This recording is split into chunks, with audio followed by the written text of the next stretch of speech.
Hello everyone, welcome to our channel. हम Indian polity पढ़ रहे थे। इंडियन पॉलिटी में आज हम आपको यहाँ पर 4 टॉपिक कराएंगे। वो 4 टॉपिक कौन कौन से रहने वाले हैं? आज की क्लास में हम सुप्रीम कोर्ट देखेंगे। सुप्रीम कोर्ट के अलावा हम यहाँ पर जुडिशियल रिव्यू इसी के साथ पढ़ेंगे कि जुडिशियल रिव्यू होता क्या है। फिर जुडिशियल रिव्यू के साथ साथ हम यहाँ पर आपको जुडिशियल एक्टिविज़्म बताएंगे कि जुडिशियल एक्टिविज़्म का मतलब क्या होता है। एंड फिर इसके बाद में हम यहाँ पर PIL के बारे में बताएंगे। तो आज की क्लास में 4 टॉपिक कवर करेंगे। सुप्रीम कोर्ट, सर्वोच्च न्यायालय के बारे में, जुडिशियल रिव्यू के बारे में, जुडिशियल एक्टिविज़्म के बारे में एंड PIL के बारे में। तो इत्मीनान से, पूरी तसल्ली के साथ इस क्लास को पूरा देखना बिना स्किप किए हुए। अगर बात करें सुप्रीम कोर्ट की, सबसे पहले आपको आर्टिकल्स पता होने चाहिए। कितने आर्टिकल से कितने आर्टिकल तक सुप्रीम कोर्ट का जिक्र है? 124 से लेकर कितने तक? 147 तक किसका जिक्र है? सुप्रीम कोर्ट का। एक ट्रिक से याद रख सकते हो, AB डिविलियर्स से। ABD शुरू कितने से होते हैं? 124 से। ABD का मतलब है 1 2 4 ऐसे, 1 B 2 और D 4, 124 ऐसे याद रख सकते हो ABD। और फिर AB डिविलियर्स को क्या बना दिया? ADG का पद दे दिया। तो ऐसे ट्रिक से याद रख सकते हो। ठीक है, 124 से 147 सुप्रीम कोर्ट ध्यान रख सकते हो। और यहाँ पर हमने देखो, जब जुडिशरी के बारे में बताया था जुडिशरी क्या होती है? इंटीग्रेटेड होती है, यानी supreme court, high court, subordinate court. ठीक है, तो ऐसा नहीं होता है सुप्रीम कोर्ट के अंडर में हाई कोर्ट काम करते, नहीं। इनकी पावर अलग होती है, इनकी पावर अलग होती है और सुप्रीम कोर्ट की पावर अलग होती है। ठीक है, तो ये भी पॉइंट ध्यान रखना। इंटीग्रेटेड जुडिशियल सिस्टम है भारत का, सिंगल सिस्टम ऑफ कोर्ट है। ये अडॉप्ट किया गया था, जो गवर्नमेंट ऑफ इंडिया एक्ट 1935 है। ये हमने बताया था, गवर्नमेंट ऑफ इंडिया एक्ट 1935। उसी टाइम RBI भी बना था। ठीक है, उसी टाइम। अब यहाँ पर देखो, सुप्रीम कोर्ट का कॉन्सेप्ट आया था। ये पॉइंट्स ध्यान रखने हैं, आर्टिकल्स याद रखने हैं। कौन से भाग में? पार्ट 5 में ही आएगा, क्योंकि हम यूनियन गवर्नमेंट पढ़ रहे हैं, तो ये बात भी ध्यान रखना। जब 6 पढ़ेंगे, पार्ट 6, तो तब हम स्टेट गवर्नमेंट के बारे में पढ़ेंगे, वो आगे के चैप्टर्स में पढ़ने वाले हैं। क्लियर? सुप्रीम कोर्ट का यहाँ पर इनॉर्गरेशन कब हुआ था? एक तरह से उद्घाटन कब हुआ? 28 जनवरी 1950 को। यहाँ पर देश हमारा जो है आज़ाद हुआ 15 अगस्त 1947 को। ठीक है, 15 अगस्त 1947। फिर संविधान लागू कब हुआ? 26 जनवरी 1950 को। गणतंत्र कब हुआ भारत? 26 जनवरी 1950। इसके जस्ट 2 दिन बाद 28 जनवरी 1950 को सुप्रीम कोर्ट का इनॉर्गरेशन हुआ था। ये पॉइंट ध्यान रखना। फैक्ट हैं, फैक्ट कहीं भी डायरेक्ट आ सकते हैं, इन फैक्ट्स को घोट लीजिएगा, यानी पढ़ लीजिएगा अच्छे से। Organisation of supreme court. Supreme court की बात करें तो ओरिजिनली 8 जज होते थे। कितने जज? 8, जिनमें एक चीफ जस्टिस होते थे और 7 अदर जज होते थे। वर्तमान में चीफ जस्टिस ऑफ इंडिया कौन है? ये पॉइंट ध्यान रखना है। वर्तमान में कौन है? जस्टिस सूर्यकांत है, जस्टिस सूर्यकांत। करंट अफेयर्स भी याद रखते चलना। ठीक है, जस्टिस सूर्यकांत 53वें चीफ जस्टिस ऑफ इंडिया हैं, 53वें।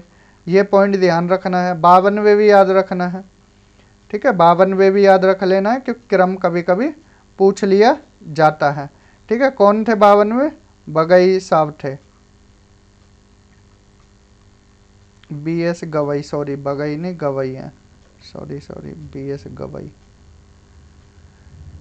ठीक है, तो इनका नाम भी याद रखना है, BS गवई साहब का, जस्टिस BS गवई। तो ये पॉइंट्स ध्यान रखना है। 52वें और 53वें याद रखना है, कभी भी पूछ सकते हैं। Parliament time to time increase करते रहते हैं नंबर ऑफ जजेस। जैसे 1956 में 10 हो गए थे, 1960 में कितने हो गए थे? 13, 1977 में 17, 1986 में 25, 2009 में 31 और आज वर्तमान में 2026 में कितने? 34 जज हैं। ठीक है, जिनमें एक CJI chief justice of India और प्लस 33 अदर जजेस हैं। तो ये पॉइंट ध्यान रख लेना है। Clear? Organisation of supreme court clear हुई।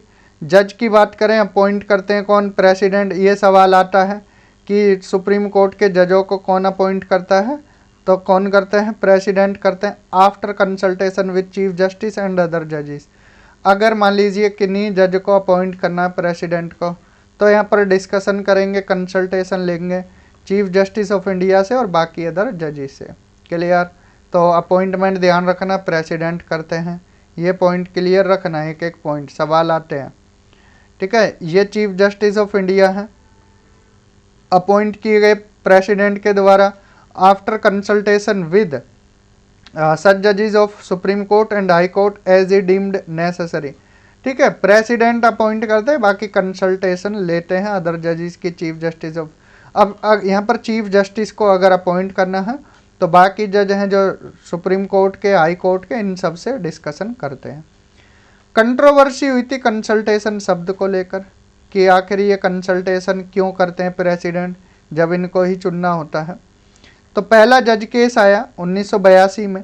Consultation does not mean concurrence यानी सहमति, it only implies exchange of views. देखो, पहला जो जज केस था 1982 में, इसमें बोला था कंसल्टेशन का मतलब ये नहीं है कि सहमति हो गई उन लोगों की। यहाँ पर कंसल्टेशन का सिंपल मतलब है कि उनके विचार जानना, बात खत्म। क्लियर? ये पहला जज केस था। सेकंड जज केस 1993 में आया, 11 साल बाद।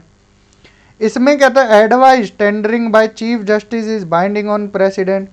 अब मान लो जैसे अदर जजेस हैं, कोई जज की नियुक्ति हो रही है, चीफ जस्टिस ने यहाँ पर एडवाइस दी, वो प्रेसिडेंट पर बाइंडिंग होगी।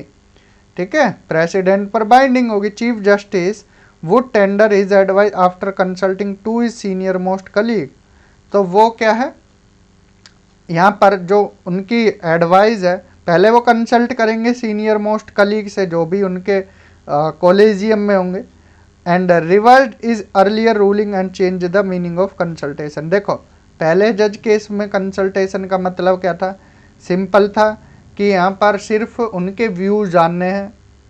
11 साल बाद उन्होंने अपने ही रूल को चेंज कर दिया, बोला कंसल्टेशन का मतलब ये नहीं है, यहाँ पर जो चीफ जस्टिस की एडवाइस है वो बाइंडिंग रहेगी प्रेसिडेंट पर।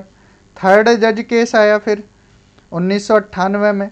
Chief justice of India require consultation of plurality जजेस, यानी यहाँ पर चीफ जस्टिस ऑफ इंडिया, यहाँ पर 4 जज की एक कॉलेजियम होगी, वहाँ पर कंसल्ट करेंगे, फिर अपनी बात बोलेंगे। ठीक है, फिर एडवाइस देंगे किसको? प्रेसिडेंट को। ये तीसरा जज केस था। फिर आता है 99th constitutional amendment act. Very very important सवाल बन जाते हैं। 99th constitutional amendment act 2014 and NJAC, ठीक है, नेशनल जुडिशियल अपॉइंटमेंट कमीशन, इन्होंने कॉलेजियम सिस्टम को ही रिप्लेस कर दिया, कि ये कॉलेजियम सिस्टम की बात को रिप्लेस कर दिया 99th कॉन्स्टिट्यूशनल अमेंडमेंट एक्ट 2014 और NJAC ने। फिर आता है फोर्थ जज केस 2015 में, जस्ट 1 साल बाद ही। इन्होंने बोला कि कॉलेजियम सिस्टम रहेगा। ठीक है, कॉलेजियम सिस्टम रहेगा। इन्होंने NJAC और 99th कॉन्स्टिट्यूशनल अमेंडमेंट एक्ट 2014 को ही वॉइड करार दिया। किसने? फोर्थ जज केस ने। ये दोनों इंपॉर्टेंट है, अगर शुरू के याद भी न रहें तो ये दोनों याद रखना। वो इसलिए पढ़ा है क्योंकि बेस भी तो आपको कवर होना चाहिए ना। ठीक है, डायरेक्ट फोर्थ जज केस बोलते आपको कुछ पता ही नहीं पड़ता, इसलिए आपको बेस कराया है। फर्स्ट जज केस ध्यान रखना क्या बात बोली गई, सेकंड जज केस में, थर्ड जज केस में। फिर आता है 99th, यहाँ से सवाल बहुत बार बनते हैं। 99th कॉन्स्टिट्यूशनल अमेंडमेंट एक्ट 2014 और NJAC, यहाँ से सवाल आते हैं, इसलिए इन दोनों को ध्यान रखना। फोर्थ जज केस में इनको ही नल एंड वॉइड, अनकॉन्स्टिट्यूशनल और वॉइड करार दिया। अपॉइंटमेंट ऑफ चीफ जस्टिस कैसे अपॉइंटमेंट होती है? 1950 से 1973 तक सीनियर मोस्ट जज को ही चीफ जस्टिस ऑफ इंडिया बनाया जाता था, यानी जो सबसे ज़्यादा सीनियर हैं उनको ही बनाया जाता था, सीनियर मोस्ट को। बट 1973 के बाद इस कन्वेंशन को, इसका वॉयलेशन हुआ। AN राय अपॉइंट हुए चीफ जस्टिस ऑफ इंडिया, इन्होंने सुपरसीड कर दिए जो भी इनसे सीनियर मोस्ट जज थे। ध्यान रखना है 1973 में, ठीक है। कौन, नाम भी याद रख लेना है, A.N. रे, ठीक। इन्होंने सुपरसीड किया जो भी इनके सीनियर मोस्ट जज थे। 1973 तक ये था कि सीनियर मोस्ट जज बनेंगे चीफ जस्टिस ऑफ इंडिया, लेकिन 1973 में A.N. रे बन गए सेकंड जज केस। 1993 में supreme court ruled at senior most जज appointed chief justice of India. फिर से 93 में ये लॉ आया कि जो सीनियर मोस्ट होंगे वही बनेंगे, ठीक है। तो ध्यान रख लेना कैसे अपॉइंटमेंट होती है भाई, ये नाम इम्पोर्टेंट है, A.N. रे पूछ सकते हैं। जज के लिए क्या क्वालिफिकेशन होनी चाहिए? भारत के नागरिक होने चाहिए, जज होने चाहिए हाई कोर्ट के 5 साल तक, एंड एडवोकेट होने चाहिए हाई कोर्ट के 10 साल तक, ठीक है, तभी वो जज बन सकते हैं सुप्रीम कोर्ट के।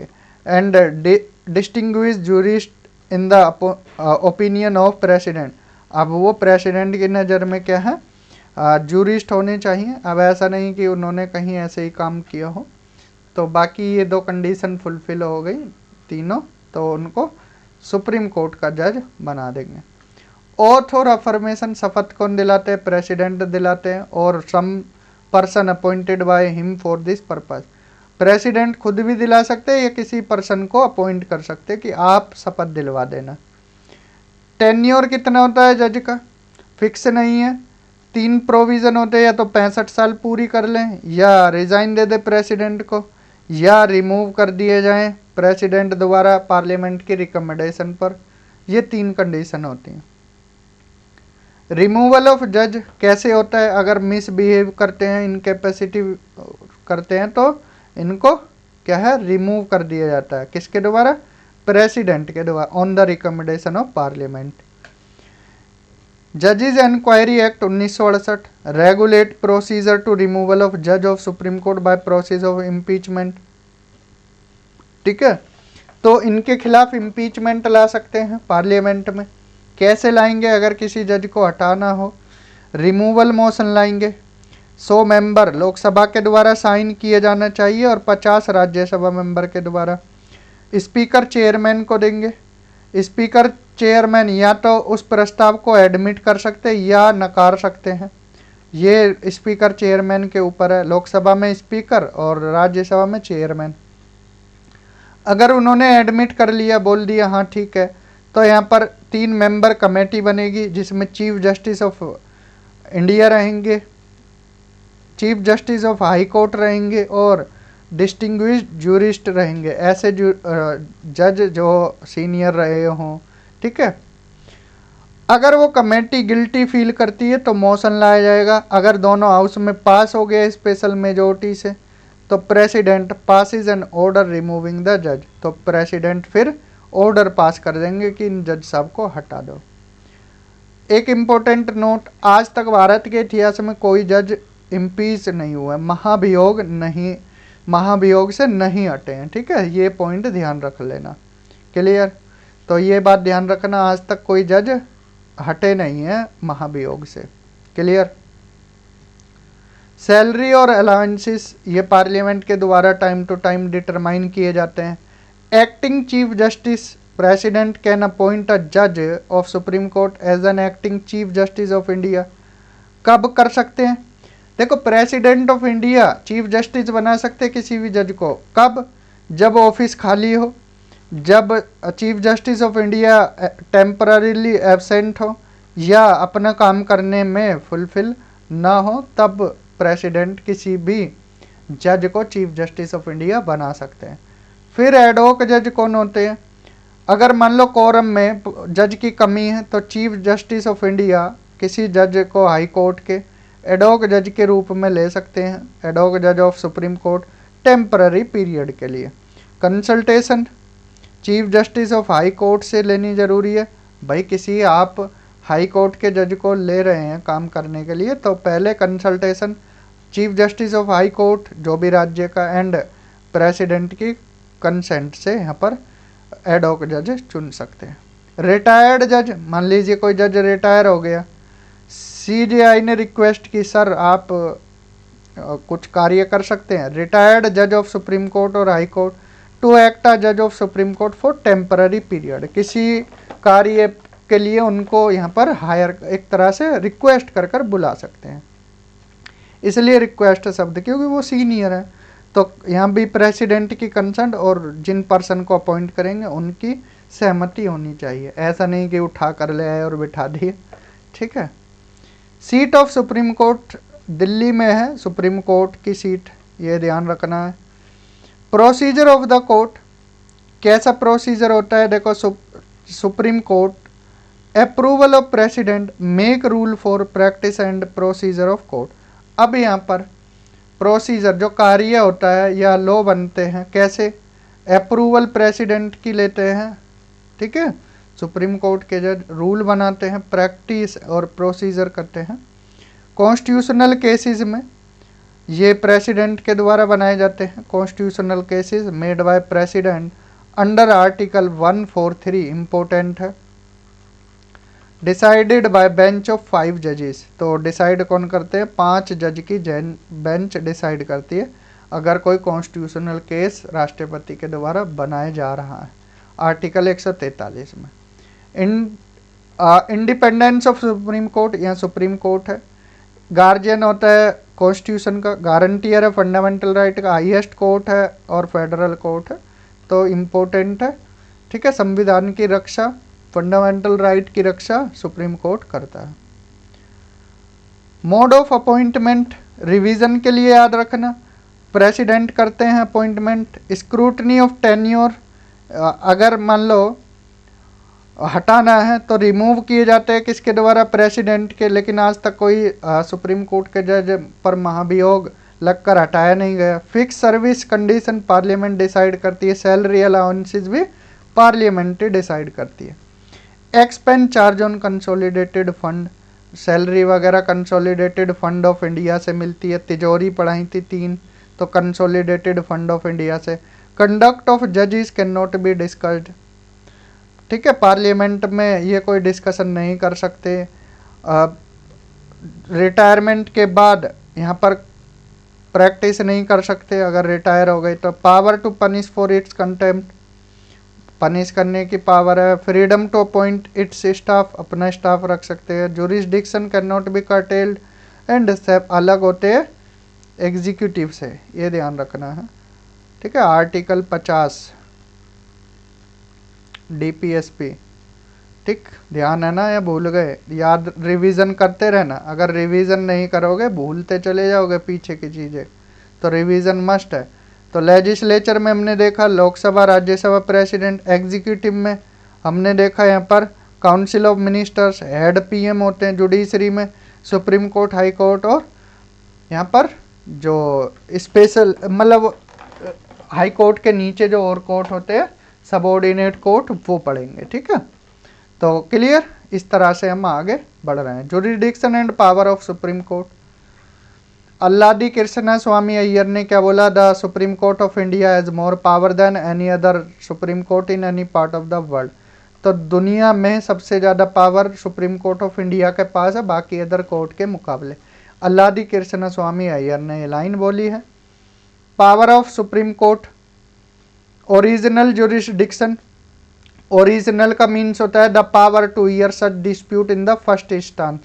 मान लो कोई केस आया, पहली बार में ही सुना और जजमेंट दे दिया, तो ओरिजिनल जुरिस्डिक्शन है। एनी डिस्प्यूट किसके बीच, सेंटर और स्टेट के बीच, सेंटर स्टेट्स और वन और मोर स्टेट, बिटवीन 2 और मोर स्टेट, यानी केंद्र और राज्य के बीच में जो भी लड़ाई वगैरह होती है उसको लेकर सुनवाई, तो ये ओरिजिनल जुरिस्डिक्शन है।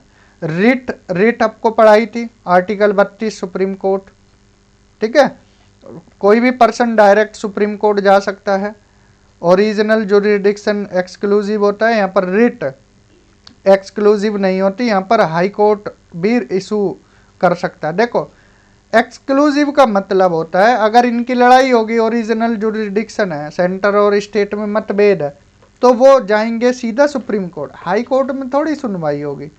ठीक है, इनकी तो ये ओरिजिनल है, यानी सुप्रीम कोर्ट जाएंगे डायरेक्ट। रिट दोनों में जा सकती है, सुप्रीम कोर्ट में भी हाई कोर्ट में भी writ jurisdiction of high court is wider than supreme court. Very very very important statement बनाकर ऐसे दे देंगे, writ jurisdiction of supreme court is wider than high court, तो आपको लगेगा सही स्टेटमेंट, बट गलत हो जाएगी।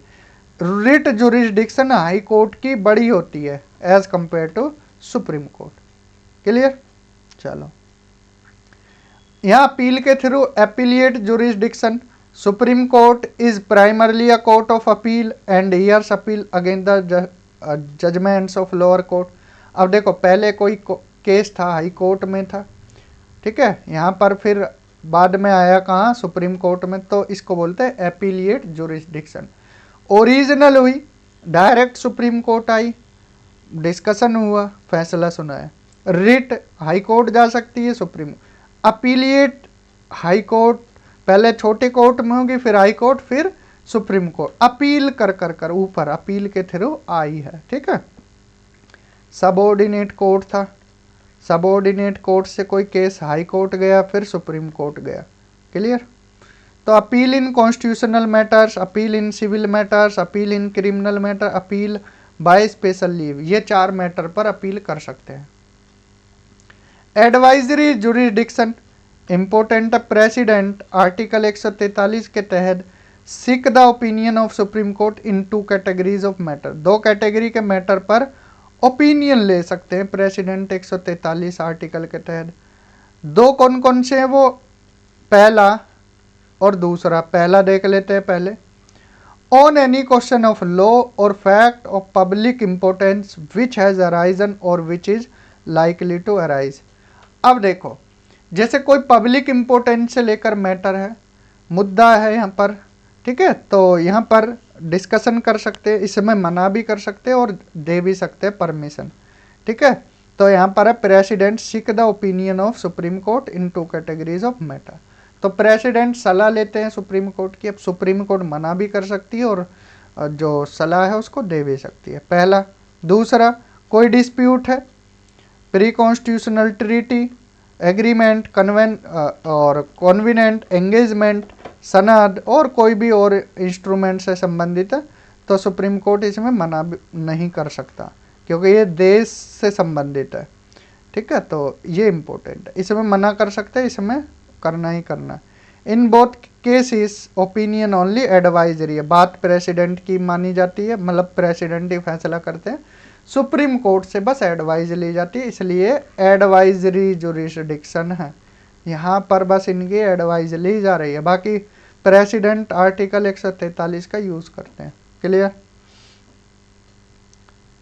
यह आर्टिकल एक नज़र में पढ़ लेना। 124 में क्या है, establishment and constitution of supreme court of India. 125 में सैलरी अलाउंसेस है, अपॉइंटमेंट होती है 126 में।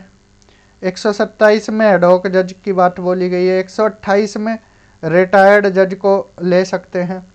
129 में supreme court to be a court of record, seat of supreme court Delhi में है 130 में। 131 में original jurisdiction, 32 appeal constitutional cases में, यहाँ पर सिविल केसेस में 133 में, अपीलिएट क्रिमिनल केसेस में 134। 134 में certificate for appeal to supreme court. 135 में jurisdiction and powers of the federal court. 136 में special leave petition. 137 review of judgment of order. 138 enlargement of the jurisdiction of supreme court. ठीक है, पढ़ लेना इनको। ठीक, तो यहाँ पर इम्पोर्टेंट क्या है, ये वाला है 143, यहाँ से सवाल पूछा जाता है। ठीक है, 143 से, क्योंकि यहाँ पर प्रेसिडेंट की पावर है, power of president to consult the supreme court, तो इसलिए 143 आर्टिकल इम्पोर्टेंट हो जाता है। ठीक है, तो बाकी तो देखो इतने याद पॉसिबल नहीं है।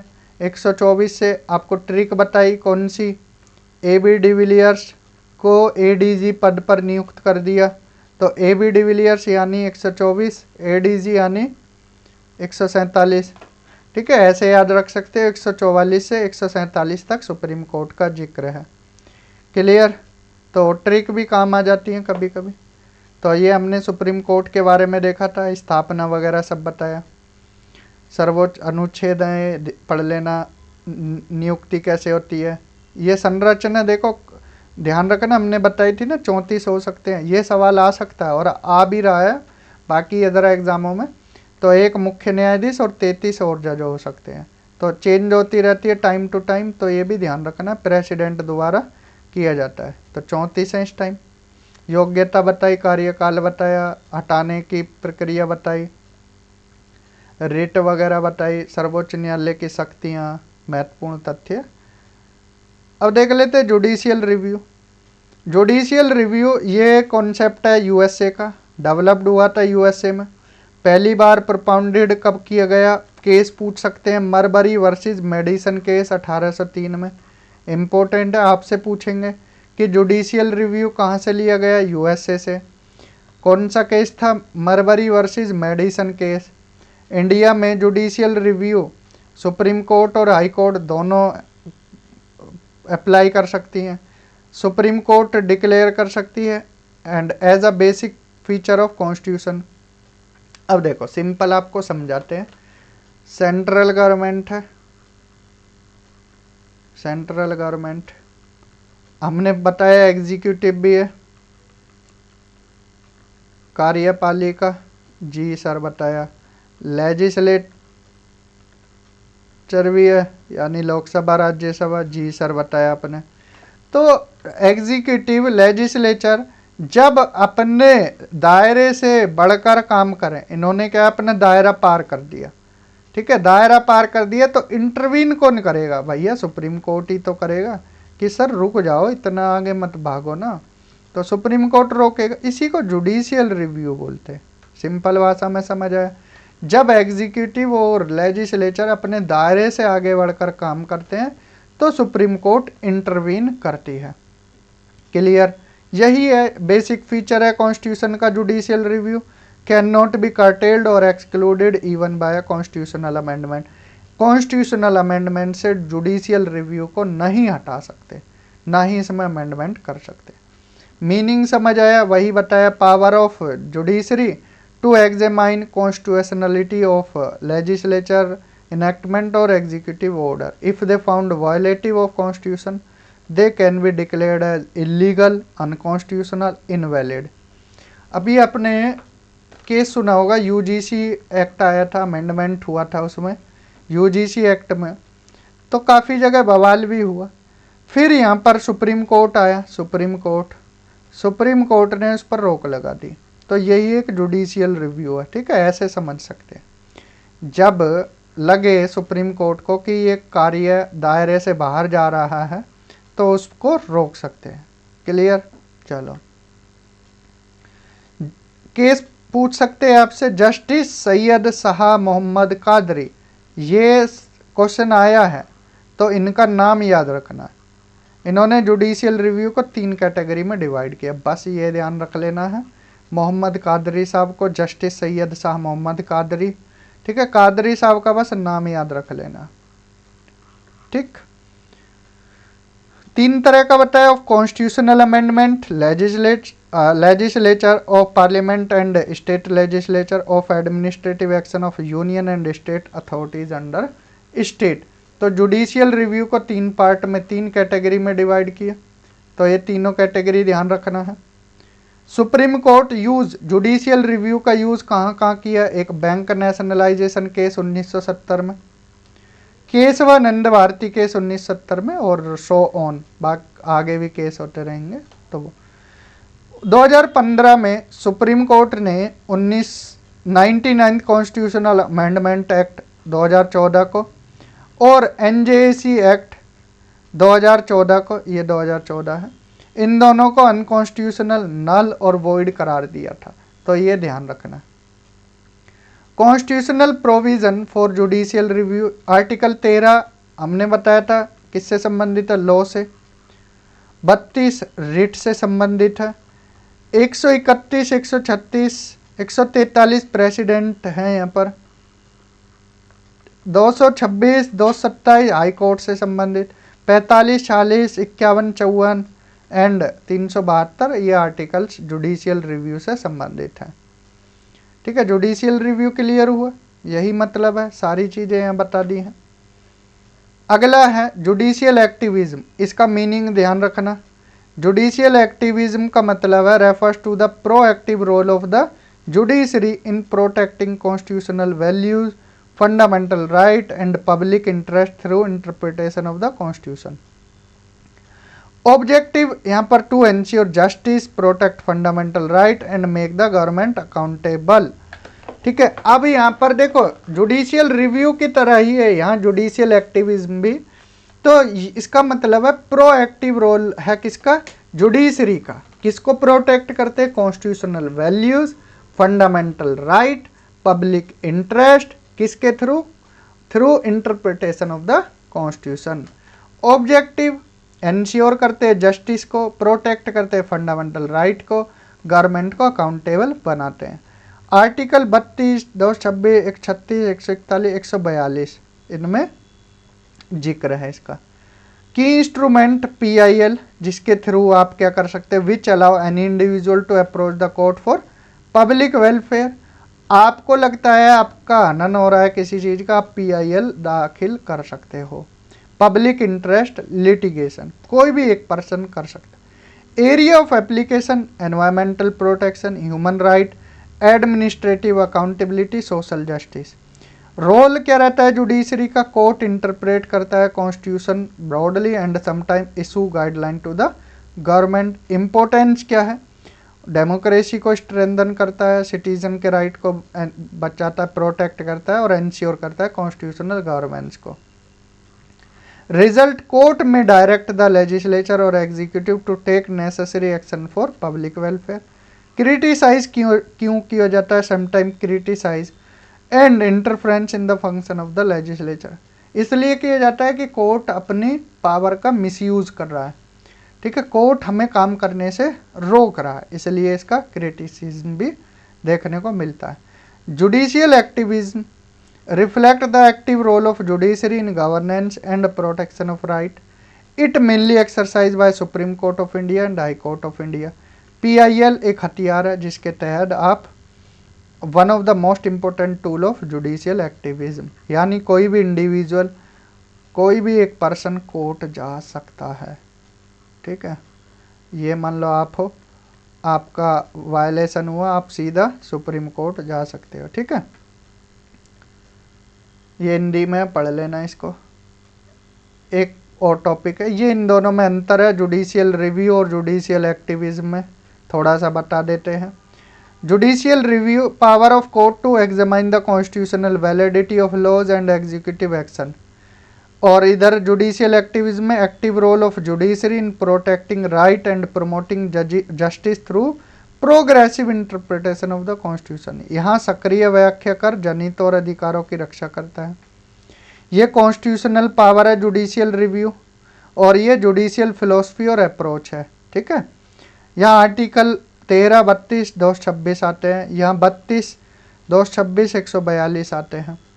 मेंटेन, संविधान की सर्वोच्चता बनाए रखना, जनित और मौलिक अधिकारों की रक्षा करना। ठीक है, तो ये देख लेना है। लास्ट है PIL, आप PIL जारी कर सकते हो अगर आपको जनित याचिका, जब लगता है आपके अधिकारों का हनन हो रहा है। तो PIL is a legal action filed in a court for protecting of public interest and fundamental right. जनहित याचिका क्या है, वह याचिका है जो सार्वजनिक हित और मौलिक अधिकारों की रक्षा के लिए न्यायालय में दायर की जाती है। मान लो आपका गांव है, आपका गांव का किसी ने क्या है सरकारी ज़मीन पर कब्जा किया, गांव के प्रधान वगैरह ने सरकारी ज़मीन पर कब्जा कर लिया, तो आप उसके खिलाफ क्या है कोर्ट में PIL जारी कर सकते हो। ठीक है, तो ये है to ensure justice for disadvantaged section of society and protect public welfare. समाज के कमज़ोर वर्ग को न्याय दिलाना और सार्वजनिक हित की रक्षा करना। PIL can be filed in supreme court और हाई कोर्ट, दोनों में कर सकते हो। जनहित याचिका सर्वोच्च न्यायालय और हाई कोर्ट दोनों में की जा सकती है। Article 32 supreme court, 226 high court. Any individual, पूरा ग्रुप या ऑर्गेनाइजेशन कोई भी फाइल कर सकता है PIL को। Relaxation of traditional rule of locus standi, ठीक है। तो यहाँ से लोकस स्टैंडी जो पारंपरिक रूल था उससे क्या रिलैक्सेशन देता है। एनवायरनमेंट को प्रोटेक्ट के लिए, ह्यूमन राइट के लिए, corruption, bonded labour, prison reform, इनके लिए आप कर सकते हो PIL जारी। इजी एक्सेस टू जस्टिस और डेमोक्रेसी को स्ट्रेंथन करता है। PIL कॉन्सेप्ट ये इम्पोर्टेंट है।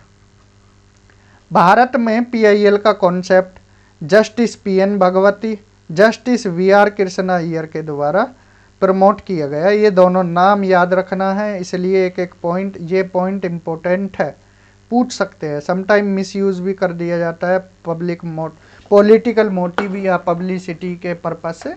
तो बाकी इसमें 9वां पॉइंट तो जरूर याद रखना, PN भगवती और जस्टिस VR कृष्णा अय्यर।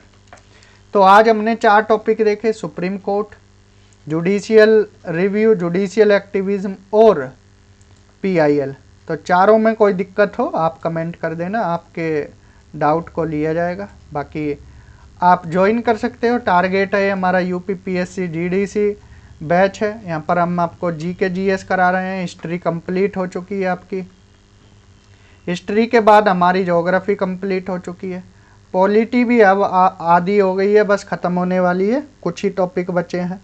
कुछ टॉपिक जैसे आपका स्टेट गवर्नमेंट बची है, ठीक है। स्टेट गवर्नमेंट के साथ साथ constitutional bodies, non constitutional bodies, Panchayati Raj, municipality और शेड्यूल्ड एरिया वगैरह। तो पॉलिटी भी जल्द ख़त्म हो जाएगी आपकी। आज 17 है तो 22-23 तारीख तक ख़त्म हो जाएगी आपकी, ठीक है। तो उसके बाद यहाँ पर फिर हम 1-2 क्लास में इकोनॉमी करेंगे और करंट अफेयर्स करेंगे।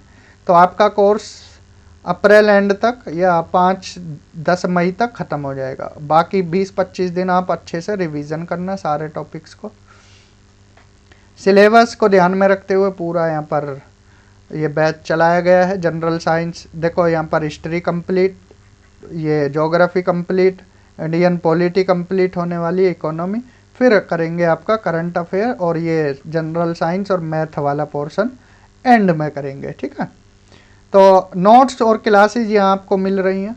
तो बाइलिंगुअल आपको पढ़ाया जा रहा है, नोट्स भी आप देख रहे होगे। 999 रुपये में आप ज्वाइन कर सकते हो। मेंबरशिप इसी में इंक्लूड है, ठीक है। अगर आपको ज्वाइन करना है बैच, इस नंबर पर व्हाट्सएप कर सकते हैं। इस क्लास में इतना ही। Thank you, have a good day.